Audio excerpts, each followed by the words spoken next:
guys.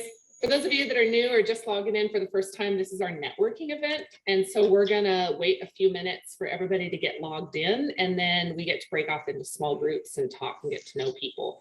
I want to thank anybody that was on yesterday, or if you missed yesterday's call, the farming education. I thought it was a really great call, gave a lot of detail or information about different seed trials that have been done, and there was some good discussion. So that's up on our YouTube channel, and notes will be transcribed and available here soon too. So heads up, it was a good one.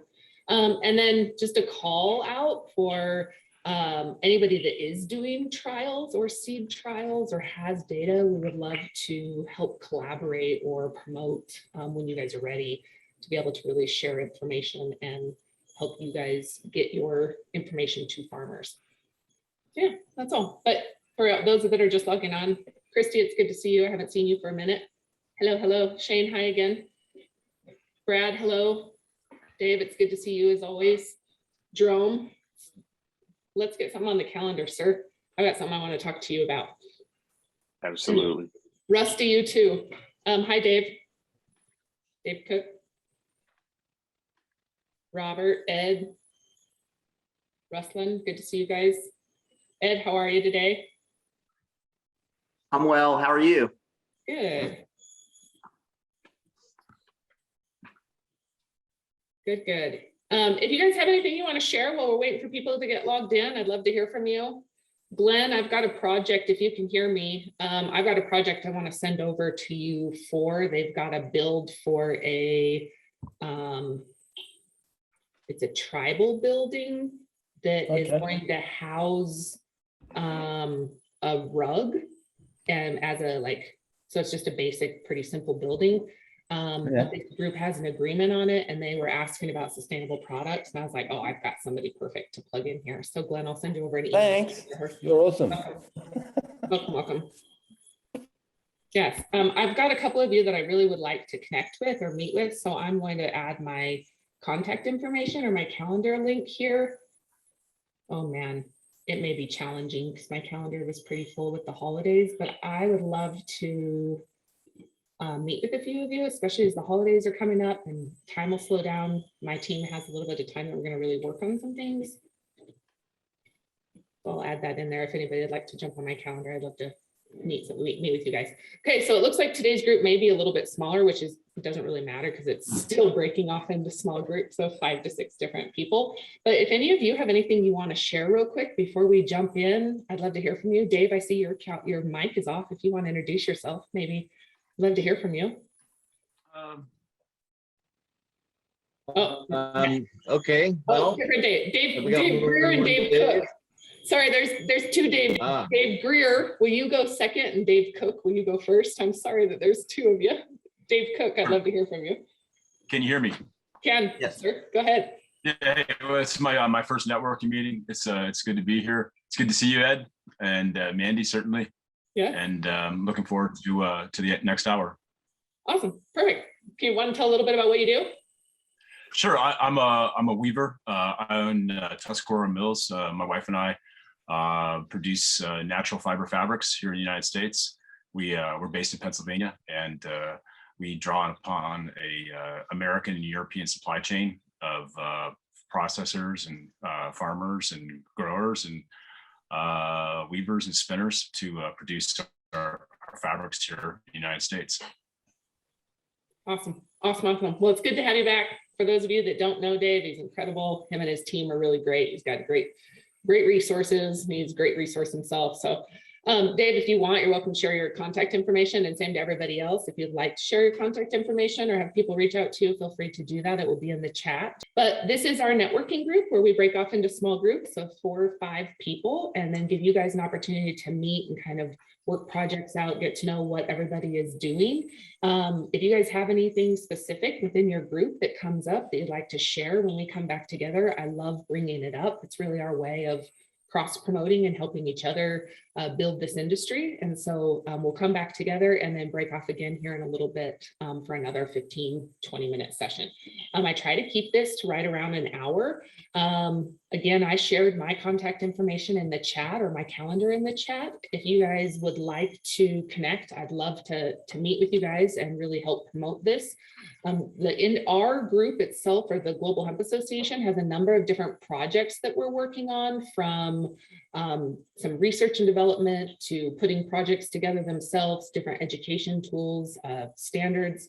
So if you guys have interest in getting more involved outside of networking, please feel free to reach out. I'd love to hear from you, as well as understand better who fits into your box, that perfect box, or that perfect connection, so that our team can really be strategic and help bring those connections to you.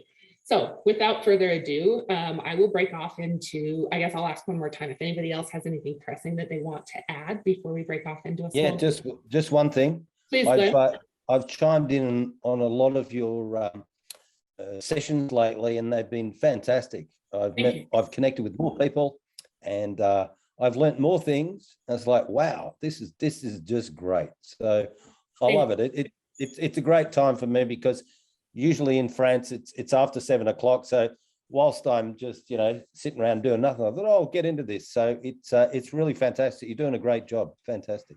Thank you. I saw we have a hand raised. Is that Gary? Yeah, it's Gary Rimler. Hi, Gary. How are you? I'm Hello, good. How are you? everybody. We're doing well in Colorado. I posted on Hemp Hallway last week a new insurance product to insure crops from adverse weather, excessive heat, excessive moisture, freezing. Take a peek on Hemp Hallway. We can help farmers, growers, people relying on crop production, and would love to assist anybody or just talk about what this insurance really does. But there's a lot of question from both hemp and cannabis as to how crops can be insured, and this is a simple approach.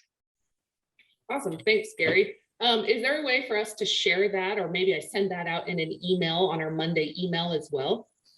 Hey, Gary, can you put together a little deal? Because first thing that they're going to ask is how different is it from the USDA insurance policy?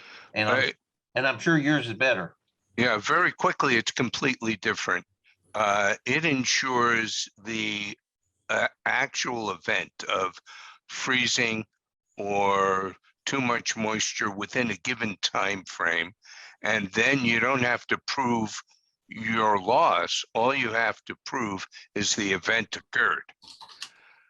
So you have a crop and you're subject to freezes in the spring when you've planted.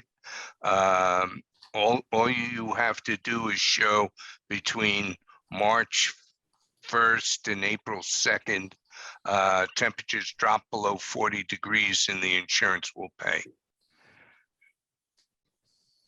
Okay, I saw Bob clapping. Perfect. So I would love, Lisa, I saw your hands raised. Go ahead, sir, ma'am. Okay. I just wanted to mention what was your name, Ralph? I couldn't hear your first name. Gary. Gary Rimler. Gary. Right. Gary. Oh, Rimler. Okay. Yeah. Are you familiar with Rootsact? It's an Israeli company, and its roots, the AT is agricultural technology. And that's kind of what they're in business to supply to farmers, is technology that helps with growing inside and out. I think it's mostly inside though. And it's all centered around climate change and the fact that temperatures are changing dramatically. And I'm happy to put you in touch with the company if you're. Oh, I really would appreciate that. Yes. Okay. All right. I'll put my email in the chat, and then we can talk that way. Excellent. Okay. And I'll do the same. Okay, great. Thank you, guys. Okay, anything else before we want to get started? I have, like I said 100 times, I have a love-hate relationship with these because I miss out on all the good conversations. So I'll go ahead and break you guys off. They are random rooms. If for some reason something happens, you get popped off or have to leave, no big deal. You can just come back in. Or if we need to change rooms, that's fine too. Other than that, I'm going to go ahead and open all rooms. We'll give you 20 minutes to chat, and then we'll come back together and we'll break off random to new rooms. Okay, good luck. Enjoy.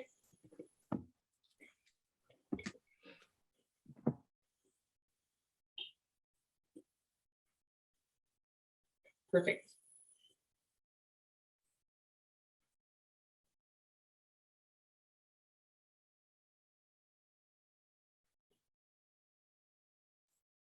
David, can you, oh, we have Dave and David. David, can you hear me?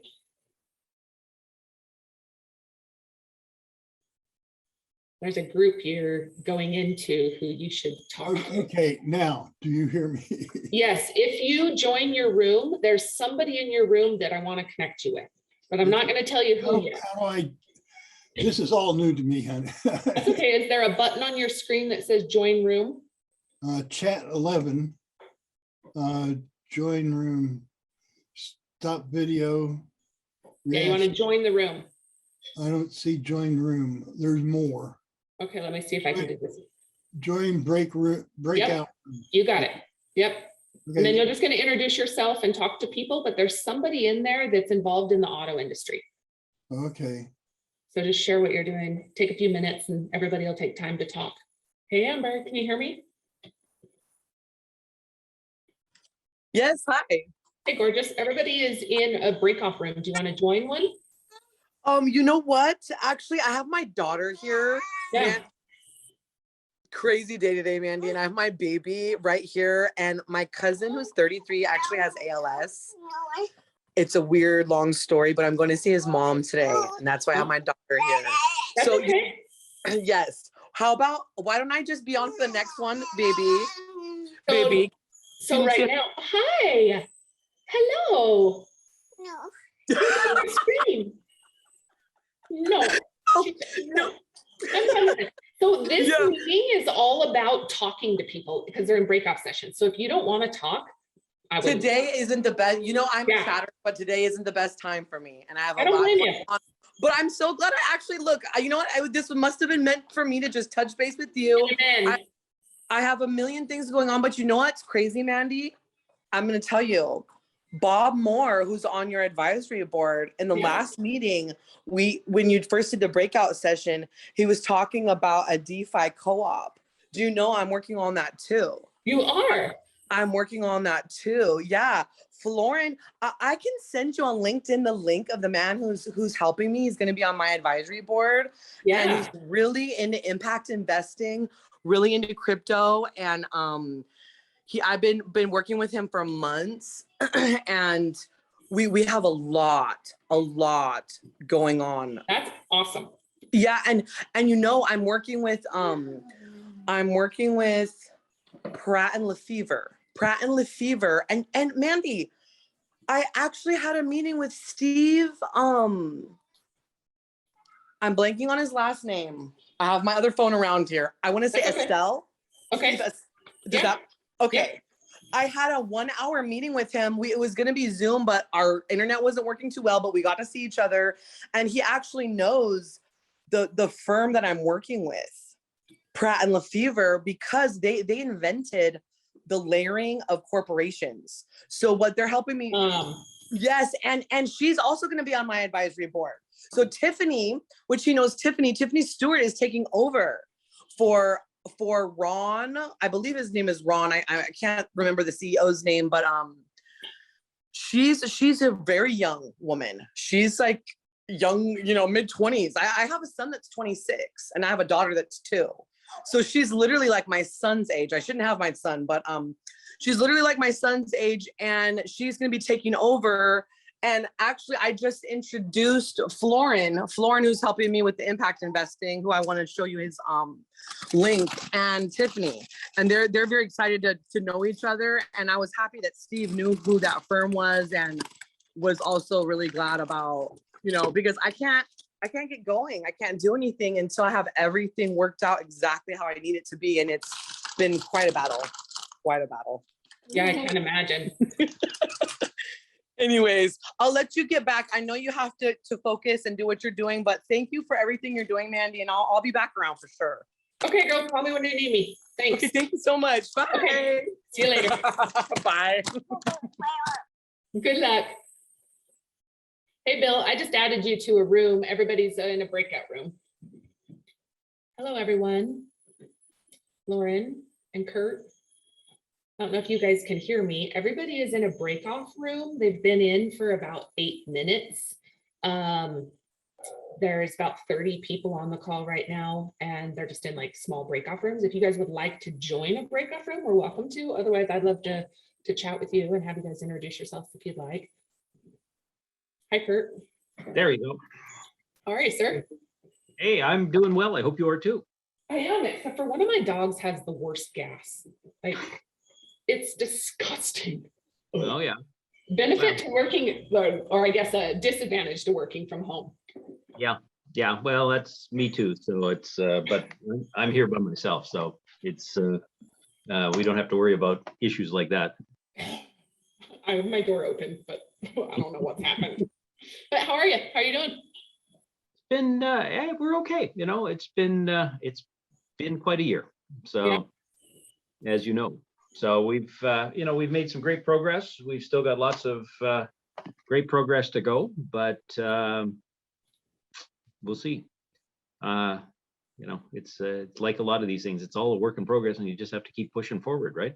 Yes, yes. What can I help with? Where are you at as far as, what's next steps for you? What do you need?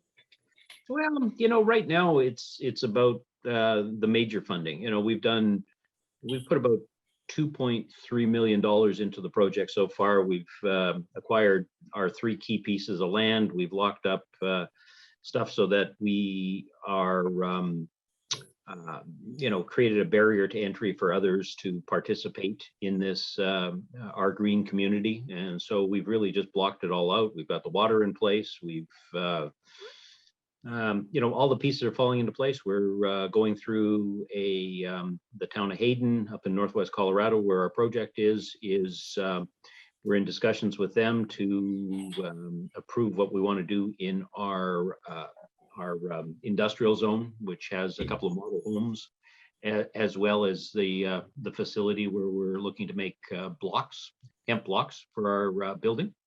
And so that's the next step. But we really need a strong financial partner to come to the table with us. We've got a tremendous amount of equity in water infrastructure assets and real estate assets. So a loan to value is probably 25%. So, there's a lot of room there for the right partner. And that's kind of the step we're at right now, while we're concurrently getting various approvals so that we can get started on the project in terms of construction. Awesome. I'm just taking notes so I can remember what we need. Yeah, well, I'd love to help make some connections for you. I've got a number of different groups, financial groups, that have come to our organization. Okay. Really looking for, my thing is, I haven't spent time doing the vetting or the filtering of what's what and who's who, because it's been more about creating the network and less about generating the deal flow. We Sure. can do the supply, but I'm happy to, if you guys have a deck or if you have anything, I'm happy to. Yeah, I can send you. I can send you something. Okay. And I can kind of tell you, what each of them are looking for, and you can say, okay, that may be a fit for me, or this one may be a fit for me. Yeah, there's some that have some big SPACs, some big, pools of money that they're looking to put in and build. Then there's others that are just private, of course, right. VC, but I don't know where you sit as far as going to bring venture capital in yet. Well, we've done a bunch of, being a public company, so we've done a bunch of equity, but this really is it needs to be a debt facility. It makes more sense to be that at this point. Do you know Bob Moore? How do I know that? He's on our call. He's on today, but he does financing. He's got a big network. And he actually just got some good funding for another one of our members. But I can send that intro over. Sure. Yeah, I guess I probably saw him on a previous call. That's why. Good morning, both. Hi, Lauren. How are you? Hi, pretty well, thanks. I'll endeavour to get my, you know, a biopic and my video flowing and all that stuff. But for now, I'll just say hey from Australia. Hello. Hello. So I've got the connection to you guys through. Let me just get the, you know, the sort of. Kurt, do you want me to send you over, or do you want to join a group, or just wait until the next session? Everyone's coming back together in 5 minutes. Yeah, that's fine. I'll just hang out with you and Lauren. Yeah, perfect. Okay, go ahead, Lauren. I didn't mean to interrupt you.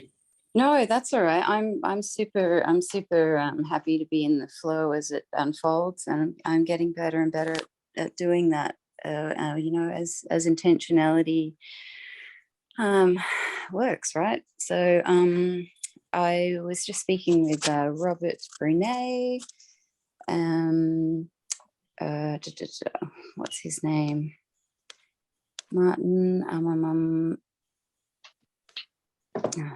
Sorry, John. What's his name? Is it Zinner? Ziner? Bobby Ziner?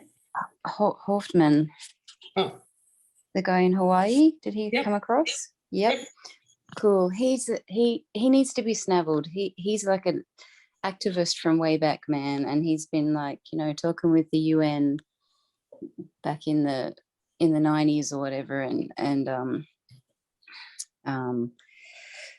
he wants to he's like a lot of us, I suppose. We're kind of we're purging some of the dross and lightening the load to carry forward the new waves that are coming in. And so my entry point, I'm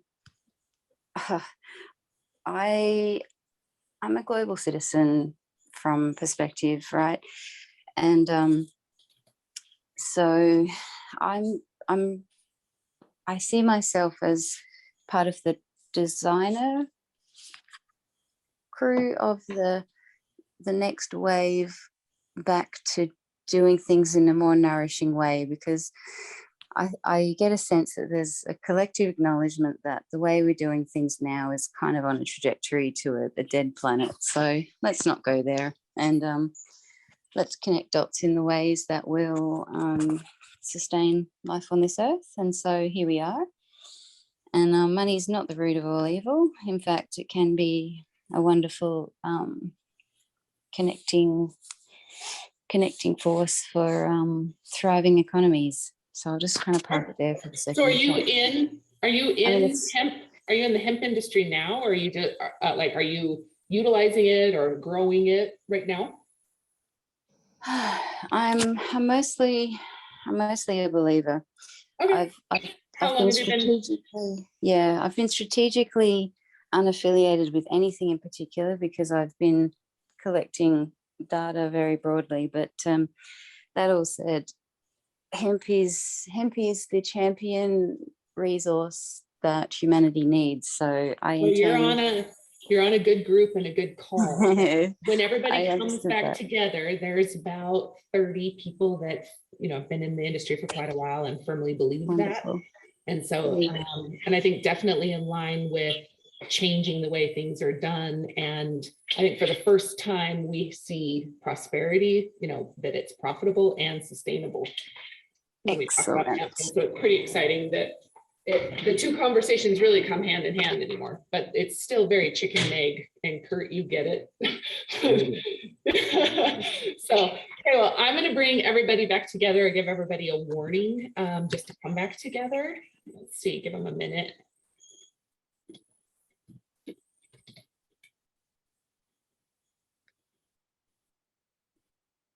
And then we'll kind of get a heads up from everybody. So Lauren, who, if you have an ideal connection, who are you looking to connect with?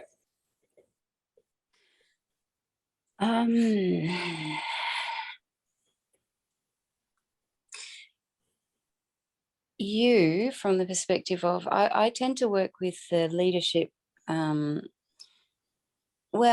yeah, if thank you. I'm feeling just nourished as it is. So I'm going to breathe a little bit, right? Because that's the thing. I've been out surfing tsunamis, man. So I need to kind of just breathe a little bit.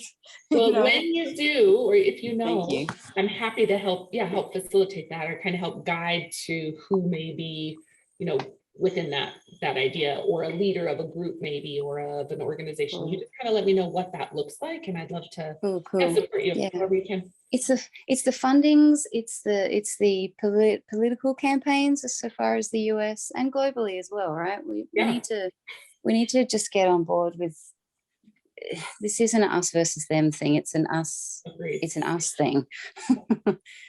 When you say us versus them, who do you think is the them?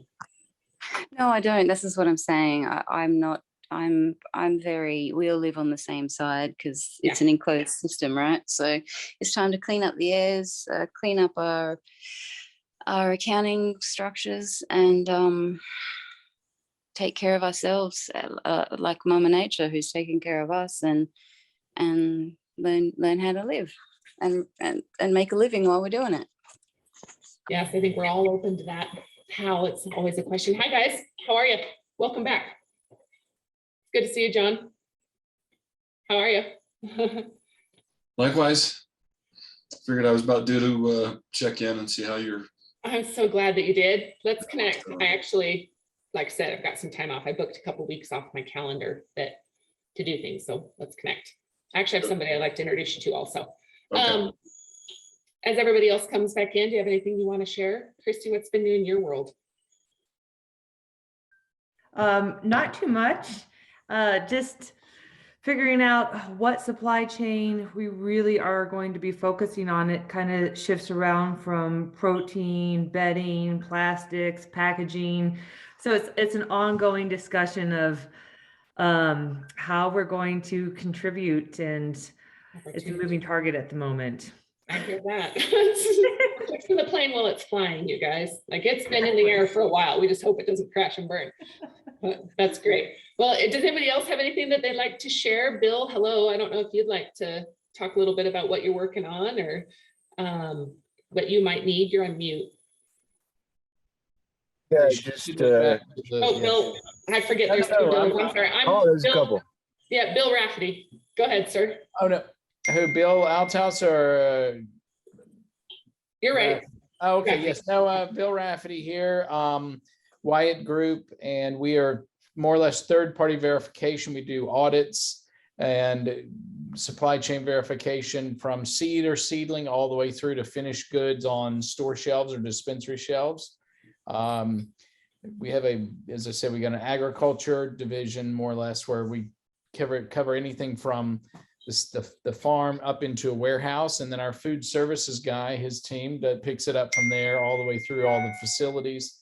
And so, we're also doing HACCP training, ANSI training, working with clients to develop or fine tune their SOPs, training programs, worker safety, this sort of thing, prep you for the regulators and or to come in after you may have had an issue with the regulator where you got fined, or maybe worst case scenario, maybe you got shut down. We can come in and help to rejigger your structure so that we can get you back in good standing. And do you want to mention anything about the hemp? I don't want to say it if you don't want to share it. No. Oh, so we're also for specific. Who are you looking to connect with in this hemp industry that might be able to help you? So, for the basic, the audit business, but also we are looking to put in a facility in the Midwest.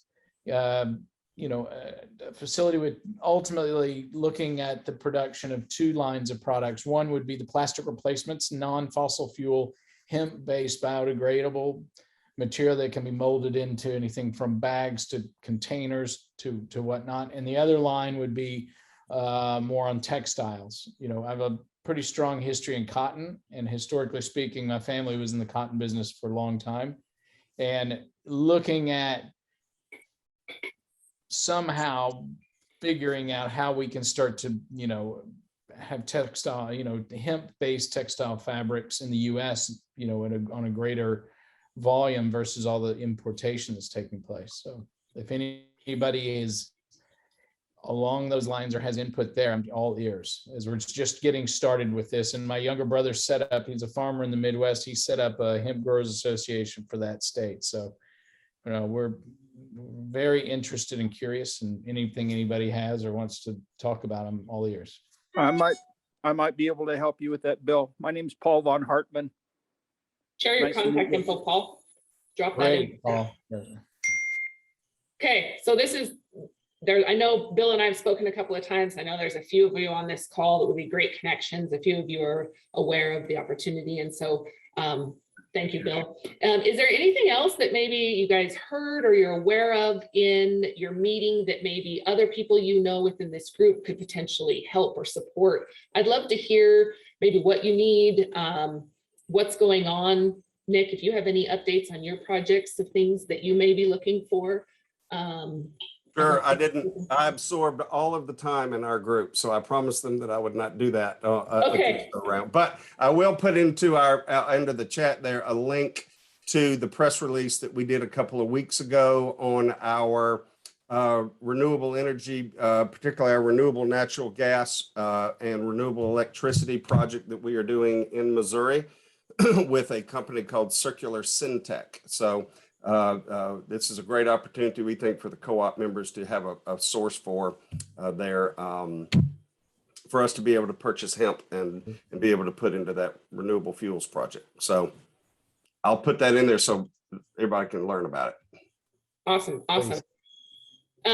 Anybody else have anything that they'd like to jump in? Dave Greer, I'd love to hear from what you have maybe going on. I cut you off earlier when I was talking to the other Dave, but Dave, I'd love to hear from you too. Okay, well, it's been a while since I was on one of these meetings, and you know, a bunch of things have happened that has wound us right back where we were 2 months ago. So I don't really have anything new to report. I do think I've got some inroads to some North American customers for our decorticator, which has been really, really difficult. As I've said in times gone by, I'm getting great traction abroad, but North America remains an island that I haven't conquered. We are North American. If I didn't say that first, we're from Canada. We build the R2 mobile decorticator. It is an affordable first pass decorticator solution that can easily be made mobile. I'm dying to get our first machine out in North America so I can point to it and tell others. North American market is more reserved. Nobody wants to be the first. We have a great machine. We've tested it. It works. So if anyone's looking for decortication, please get a hold of me. I've probably said all that before 2 months ago on a previous meeting. That's okay. I'm putting my... Yeah, exactly. I'm putting my, I've already done it earlier, but I'm doing it again because the chat gets long. Just putting my email address up here if anyone would like to reach out to me. Perfect. Thanks, Dave. Ruslan, go ahead, sir. Yeah, and then we'll get back into our groups. Go ahead, man. Yeah, I just actually wanted to present myself because it's a great event and I definitely see a lot of familiar faces, which is a great thing.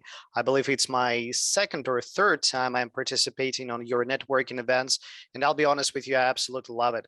And yeah, I just actually wanted to use the moment and present myself and tell you a little bit more about what we are doing here. So I'm at the company called Greenventory. We are software solution for cannabis and non-cannabis markets, helping with inventory control and manufacturing tracking system. So basically, if you're working with THC or CBD or with non-cannabis products and need software that will help you to streamline your inventory and sales processes, HandyFox and Greenventory, which is basically two different software both for cannabis and non-cannabis market, will be as a great of help. Also, we have integration with QuickBooks, both desktop and online, which is very commonly used, and with Metric, if you are in the cannabis for THC, and that's the thing that what we do.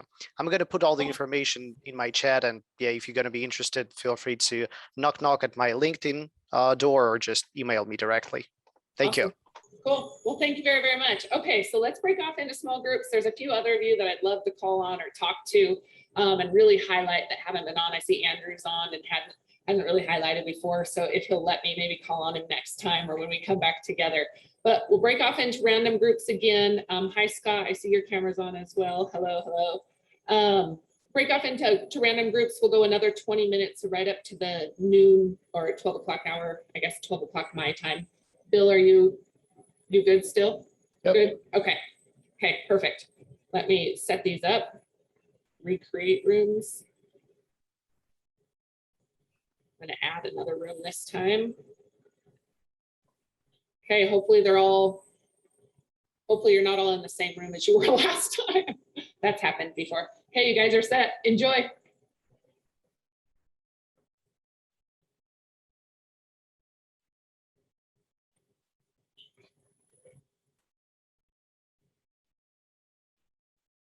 Hey, Mandy, the invite popped up and then it disappeared. Now I don't see it. Is it down in the bottom? I'm in that group now with you. Maybe not. I shouldn't be in a group. No, Dave, but we can stay in a group. But let me see if I can't add you again. That's all right. I'd actually love to talk with you as well. Fine. Okay, good. We can have a tiny group. Cool. Yeah, of course. So, and Robert, I don't know if you can hear us. Sorry, just one second. I don't know, Robert, if you can hear us or not. You're welcome to stay in this group or join another group whenever you want. It's no big deal, but just heads up. Anyway, Scott, hi.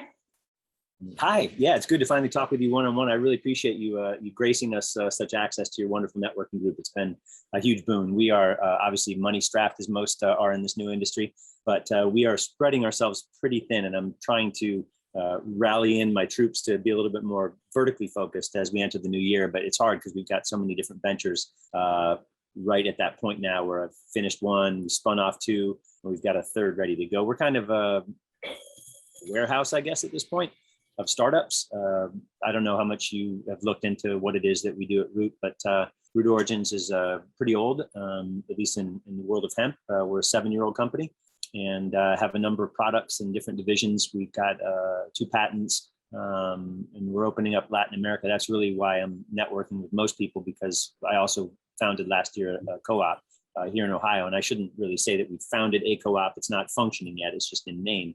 But the idea is more of a hybrid concept that works in partnership with localities, municipalities, regions in defining their production capacity in relation to the existing infrastructure in that region. So you're familiar with centers of excellence.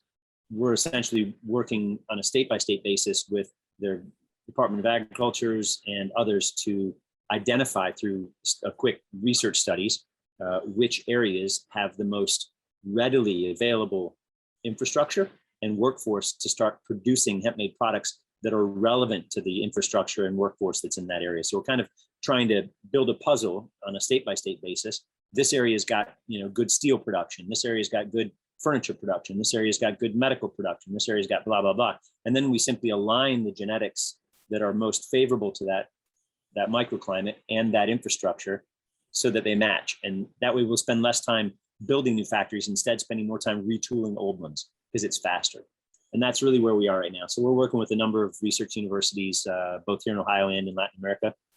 And we're very hopeful that we can start putting everybody's knowledge to work. We're obviously not venture capital guys, although we all in our company have experience in that space. We really haven't even begun. It's we built a consumer packaged groups company, and so we've got some revenue, but really we're just putting it all out there for everybody in the industry because we think that this plant needs to get to a higher level of visibility at the industrial level in this country, because we are absolutely, for no reason, behind the world on this one. The rest of the world has had hemp industries forever, and they continue to have them. So we're sitting here thinking like it's all new, and it's not new. It's just about, getting the will. Yeah, it is. It's so frustrating when you get out of our ecosystem or our, tunnel that we all live in. And even just yesterday, I was talking to somebody about growing hemp, and he was like, yeah, I just don't think that that's going to sequester carbon like you're talking about. And I said, well, the hemp I'm talking about is not the hemp Yeah. We're not talking about the same process. And he was like, the Christmas tree kind? And I was like, no, I'm talking about the bamboo looking stuff, like row crop, big agriculture. Well, that's not hemp. Okay. And this is something that I have discussions when I am meeting and talking with investors, and I obviously do a lot of speaking on this subject as well. And, the education that's required to dispel people the myths that they have deeply embedded in their heads with hemp is almost as frustrating as we have with money. I run two nonprofits, Mandi. One of them is the Crowdfunding Professional Association, which is the group that basically wrote the Jobs Act and has made crowdfunding what it is now in the United States. We're kind of a self-regulating organization for that trade and space, and I've been in it since we founded it in 2012. But the other is National Commonwealth Group. That's the one that I was referencing when I talked about the work that we're doing on a community basis, right? We targeted what we call distressed communities, and we started with Puerto Rico back after Katrina. And Puerto Rico is a whole other story. I won't go into that, but it's a devastated economy, only partly because of the hurricanes that plague it, more so because of the politicians that run it, and that's a whole different story. So we've moved off of Puerto Rico as a prime focus, but realized that the plan that we made for Puerto Rico is applicable to any community in crisis, whether it's a crisis because of natural disaster or man-made disaster. We now have the formulation to fix it. So I'll type I don't know if you've seen this before, but it's worth reading if you have 10 minutes. Yes. So I just typed a URL into your chat there, and that'll give you the overall meaning of what it is that we're doing on an economic development level with alternative currency. In our case, just a local currency, also known as complementary currencies, community currencies, call it what you will. They're everywhere every day. And this is why it's equally frustrating when you said, oh my God, we have to dispel people, of their assumptions that hemp is marijuana or that all hemp is Christmas trees, any of the other excuses. This plant is capable of so much, and we haven't even begun. But the same is true with the dispelling the myths of what money is, especially with Americans. So a lot of the analogies that I try to draw are things like, this is nothing new, right? Just like hemp is nothing new. In fact, it's the oldest plant ever cultivated by man that wasn't to eat. So let's get real. This isn't new. You're new. You're new to this. The subject isn't. The same is true with money. Most monies in the world that are used by people to affect transactions are local currencies. They're not the US dollar or the Swiss franc. They're local currencies. And, people need to realize that they themselves have the power. We've just been conned over the last 40 years in this country, or a little bit longer, that money is, credit, it's US dollars, it's debt, it's a life of suffering and misery. It's not, people don't need the US dollar to do 90% of the shit that they do every day. The only problem is in this country, we decided around the time of Reagan that it made more sense to let those low-paid workers in China build our little things. It makes more sense to keep all of our profits from those Chinese people making our things in accounts. Isn't it Reagan's group also the group that was actively involved in the getting rid of hemp? They are exactly the same group. It's, it all goes back to the same few industrialists, unfortunately, who ran the industrial revolution in this country. It's all about oil, tires, and drugs. And all of those things are related because tires are made from oil, drugs are made from oil, and oil is made from oil. So it's really all about oil, isn't it, at the end of the day? That petrochemical industry is very hard to crack. And, they're lining up, they're waiting. They're just waiting for us to do all the homework, for us to spend all of our money showing that this plant is incredibly powerful and that they should take use of it. They're waiting for us to do all that research so that they can come in with other people's money and simply buy it from you. But what they're expecting is that we're all going to sell it to them. And that's the part that we're hoping to change with the SCF initiative that I just sent you the link to. The SCF initiative, and this is my ultimate goal, Mandi, is that we will be successful, not in just resuscitating some economies in crisis, not in just getting some people back to work, not in just creating some new product, manufacturing centers in the country. My goal with all of this is to show people that the power is in their hands. They can control their own economies, their own communities with their own efforts, with their own hands. And the only thing that they're missing right now is money, because the gatekeepers of money, i.e. credit, won't give you access to that credit unless you have a high FICO.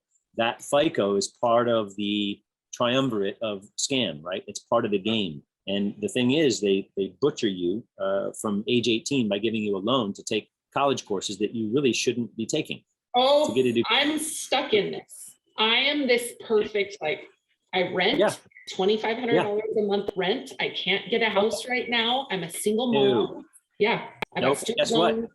And in this last credit, guess what just happened? All these people defaulted on their loans. So all the rich guys gobbled up all the fucking houses. Now they're just sitting on this glut of fucking ownership of real estate. But guess what? There's going to come a reckoning, because people like us eventually are going to go, you know what? I could give a fuck about your $2,500 a month. I don't need this fucking apartment. I'll move into a van and I'll live in the woods. I don't give a shit. It's going down that way. Well, and that's what's happening, right? It's eventually, and I'm a huge person on houses. Huge. If my landlord increases my rent another $400, like they're doing around everybody else, I'm in a 3-bedroom apartment for $3,000 a month in Salt Lake.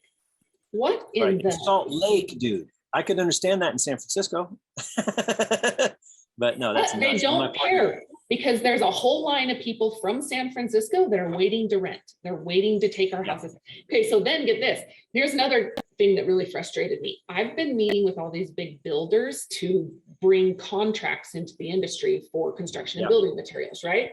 Most of the builders that I've met with are still on track to build the same number of homes and build the same number of homes that they would sell the previous year. But this year they're keeping 50 to 80% of the homes as property. So they're building, but now they also are doing the same thing. Rich are getting rich, because now not only are they the builder, but now they're also the property manager and the. Yeah, and it's gonna come to a head. It has to. I mean, I don't know where all these fucking billionaires are coming from that are buying up every house in the country, but they are, and it's driving up the price. But eventually, there's going to be a reckoning where there's not going to be any money, and then they're going to start selling them off, and then it's going to, there's going to be another bubble burst, just like there always is every 10 years. That is the part that I'm hopeful that we can show. You don't need to be part of that game, just like you don't need to go to a private school and pay $50,000 a year for a degree. You can do vocational training. You can get a community college degree, you can get a state education that's plenty good. The problem is people are assuming that they have to go right into college right out of high school. That's a mistake. My daughter, she already knows, I'm taking a gap year, man. I'm going to come. My daughter lives in England, and she's like, I'm going to come and live with you and work for you for a year. And then I'll go to college. And I'll be like, if you need to go to college in that year, we'll see. And I love college. It was a fucking great time, but that was a great time. That was the 80s, man. and the education that they're learning is not what they need to get into this industry.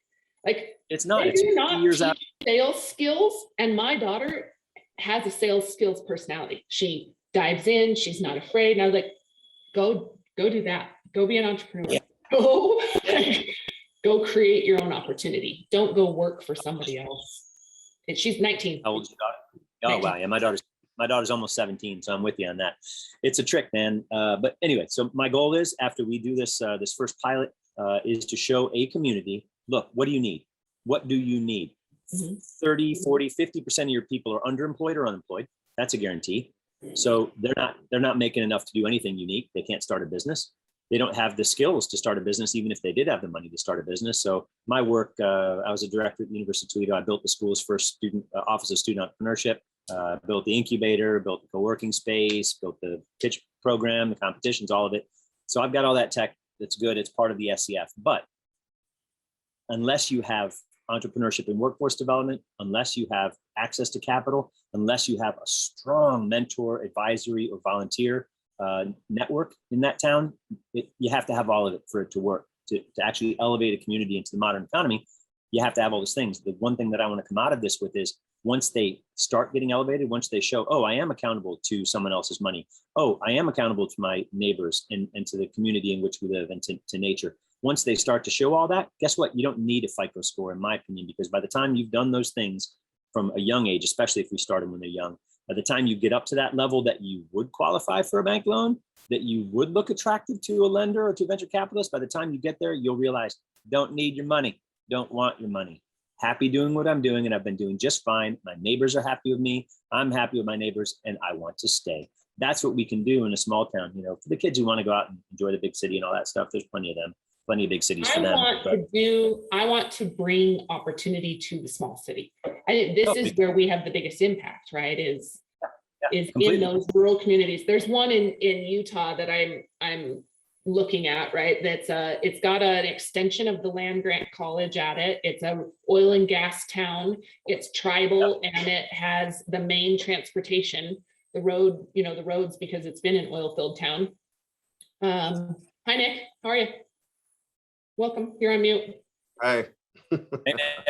I just sent you your LinkedIn request, Nick. Did you get it? Oh, terrific. I don't know. I'm not multitasking that way. Sorry, I was we're in the same. I assumed you would do it. It was really nice. I enjoyed hearing some of the things you said, and I've been meaning to reach out to you before. But Mandi and I are just talking about building up small towns, and Mandi, to your point, I'm excited to hear about that. I want to learn more about what you see with that small town. We're doing it in a different place as well. I've been consulting with the biggest forest destroyer in Honduras for the last 8 months. They're the family that cuts more pine trees down than any other family in Central America. And their son went to college in Missouri and just graduated and came home and said, "Dad, we're not helping our country." I said, "How's that?" Because we're increasing the temperature of our microclimates by cutting down the green forest. We're devastating their soil because of the erosion from those open fields that are dry, and then they just start raining downhill. We're not helping the nutrients. We're not doing all this stuff. And he's like, "Well, how are you going to fix that? Our business is cutting down pine trees." He's like, "Let's plant hemp in the fields that used to have pine trees, and let's start making wood products with hemp," because their only client is the biggest lumber mill in the country. That's it. One client. All they do is ship trees downriver to this mill. And I said, "So how much space do we have the mill?" So we went to the mill. They've got unlimited amounts of space. How much money they have to do some retooling? Unlimited amounts of money. It's a huge business, and they're totally open to it. So we want to show that dirt farmers with nothing, literally the village that we're starting this in was a village that our partners were born and raised, only electrified in 2005. Wow. They had no power before 2005. That's how small town we are. The whole city, you can walk in 5 minutes. It's literally 4 blocks by 4 blocks. So but they have unlimited resources, and now they have a government which appears to be very receptive to it. And luckily, they're friends with either party that would have won. So it's pretty exciting time. I got a lot of stuff we can talk about. But the economic development, with that link to SCF Green, I really would love your thoughts on that. If you've got time to read it, please let me know. I absolutely will. Absolutely. Cool. People are pouring in. That's right. Here they come. Hi, guys. Back to mute. Welcome back. Jerome, what are you up to? What's new with you? Oh, man. Just working hard and trying to keep up with you guys. Good luck. Yeah. No, great breakout rooms. No, great breakout rooms. Always learning something. And of course, meeting new people and building a great network. So, had a chance to talk to Rusty Moore, Bob Moore, and met Bill Rafferty, and I think some really good stuff going on. And so really trying to narrow the project scope in preparation for next season. It's kind of what's on my mind. I like the sound of that. Definitely. Okay, well, anybody else have anything that you guys would like to share? Bradley, I haven't heard from you. I'd love to hear from you if you're on. Maybe what you're up to. You're on mute, sir. So I'm relatively new to the industry. I work for Samson Extracts in Geneva, Alabama, is where our headquarters is. Where our main office is in Samson, Alabama. We're a small startup company that's owned by a very large company. We farm. We have about 16,000 acres that we farm in Alabama and North Florida. We farm cotton and peanuts and all those horrible things that, but we also are farming CBD flower. We're looking for the right cultivars to work in our area, which seems to be a challenge for everybody. We had some, Tarek and I, we spoke about cultivars and trying to get things right in different areas. I was in on the call yesterday. I have 25 years in the power sports industry. If y'all need a carburetor for something, but I'm here to network and learn. I started working in this industry as a guy working in production because I've grown marijuana in my closet for years and just basically wanted to do something different. The retail thing I was done with. A B2B. We had a COVID challenge with one of our marketing people, and I found myself at the Las Vegas White Label Expo, and the president of our company and I, after the expo, he's like, "You're not going back out there. We need you out meeting people and creating relationships." So that's why I'm here. So very cool. Very, very cool. Andrew, I'd love to hear from you as well. I don't know if you're available to chat. Sure. Introduce you. I'd love to introduce you. Yeah. You know what? Introduce you. I'd love to introduce you. Oh, okay. We are, I'm very new to the group. When I say new, I mean, like, we joined in the last week. We just had our first call. But we are, what my company does is we do premium financing for insurance products. And we are getting into the marijuana related business, hemp business, all sides. We're kind of diving off into a world that is new somewhat in terms of, as you put it the other day, the gray market. Everybody's familiar with the black market. So, but what we're going to be doing is providing that financing for those who need it. We typically do that through insurance agents and some other markets, sometimes directly through companies, depending. And we're also going to have another layer to this. So my company is actually a subsidiary of Valley National Bank, which is an extremely large regional bank based out of the Northeast. And they currently bank all over the country, but most of their locations are concentrated in the Northeast, down the Eastern Seaboard, all the way down to Florida, and in some of the Southeast. And the reason we're able to get into this is because they have been putting together and are launching banking products basically for the related businesses, both hemp, marijuana. They're going to take depository. They're going to do depository relationships. They are going to do some B2B stuff. They're going to get into payment processing for all your in both marijuana and hemp side. So yes, like full all-inclusive cannabis. We hear within the industry all the time the hemp. Everybody's banking hemp, but the actual marijuana side is you guys are diving in head first, right? Yes, they will be doing. Frontline dispensaries will obviously be a big deal because that's where a lot of the y'all know this, where the stigma is when it comes to the money and everything else. So I will say that we are currently into about 20 states right now. We are adding new states every day. They are having to do this on a state-by-state basis, obviously, because it's illegal federally. So they have to do the regulations and everything state by state. And it takes about 30 days to set up a new state. So they're slowly but surely adding with the idea of eventually being all the states. So I know that Gary was on early. Gary would be a great contact, great person to connect with. And then, there's a few that are great. I could call you all out and make it but I don't want to leave anybody out. So, but we are going to get on and do a series around the insurance and the finance and this aspect. So you guys can get on and dive in deeper and ask questions. So heads up, that will be in January. Scott, I saw your mic come off real quick. Do you have Go ahead, Scott, and then Dave. No problem. I didn't mean to interrupt you with that, Mandy. You want to finish your sentence? No, go ahead. Okay, so Andrew, I'm just sending you a note on LinkedIn to contact. You're in Louisiana, is that right? I am personally, yes. Cool. So we're supposed to have a meeting with the governor here in the next couple of weeks, and it's on a really large development plan for Northeast Louisiana. So I just thought it might be of interest to you personally. If when we're down there, you might want to have a chat before then. Sure, absolutely. Perfect. Thank you. Thanks, Thank you, guys. Dave, go ahead, sir. I have, well, two things. First of all, about Scott McIntyre, I don't see you in the chat, and I would like to reach out to you. So please put your email up there.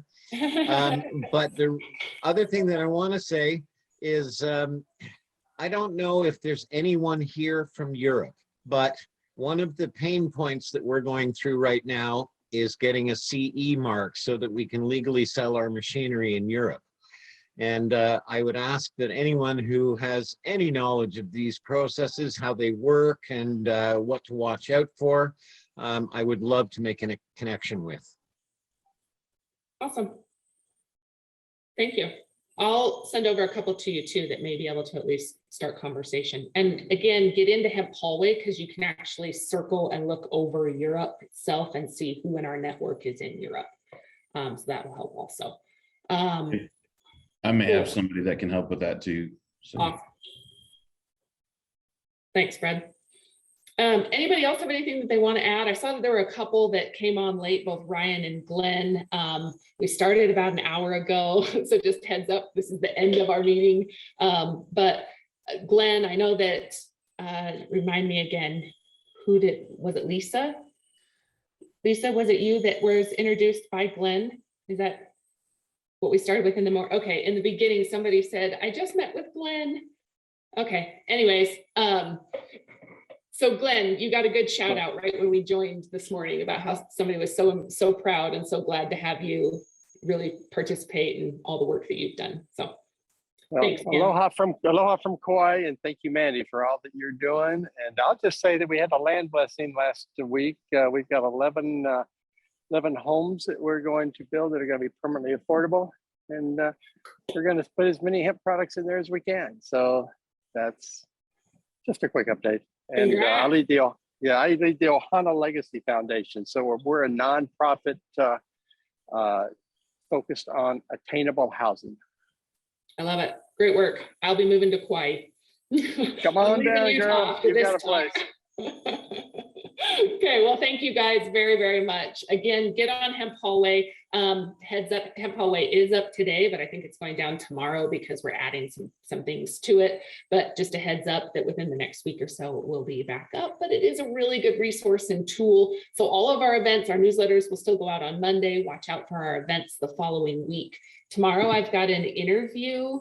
Let me pull up my calendar really quick so I can just give you guys a heads up about what's coming this next week.